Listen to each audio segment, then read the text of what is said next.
Sorry guys, actually the video is supposed to be short. So let's talk about we were discussing about fourth MCQs, that is from depreciation. I told you part exchange of an asset can also come in the paper in MCQs, that the asset which has been given as part exchange, आपको पता है वो asset जो part exchange हो रहा होता है वो सेल हो रहा होता है, तो उसका प्रॉफिट एंड लॉस के हवाले से वो सवाल पूछ सकते हैं। आगे चलते हैं। कंट्रोल अकाउंट्स का आएगा सिंपल सवाल, SLC and PLC and you have to find the closing balance of SLC and PLC और credit sales. Then there can be a question from control account reconciliation that you have to find the corrected sale ledger balance or corrected control account balance। Error का सवाल जो paper में आता है next MCQ जो 7 है, वो errors में से होगा जो आपसे पूछेगा कि कौन सी ऐसी एंट्री है जो ट्रायल बैलेंस को अफेक्ट करती है। तो आपको पता है जो जिस एंट्री में सस्पेंस आता है वो ट्रायल बैलेंस को अफेक्ट करेगी आपकी।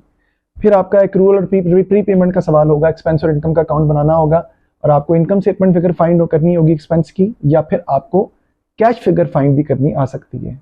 जी, कैश फिगर अगर फाइंड करनी होगी तो इनकम स्टेटमेंट फिगर क्वेश्चन में पहले से दी होगी। फिर क्वेश्चन आपका कैश बुक क्या या बैंक रिकॉन्सिलेशन स्टेटमेंट का आएगा, और बीएनएस के अंदर आपसे वो पूछ सकता है कि find the cash book balance before it was updated, तो स्टार्टिंग बैलेंस भी पूछ सकता है आपसे बैंक रिकॉन्सिलेशन का। सोल ट्रेडर में inventory is valued at cost और NRV whichever is less, उसका सवाल आता है।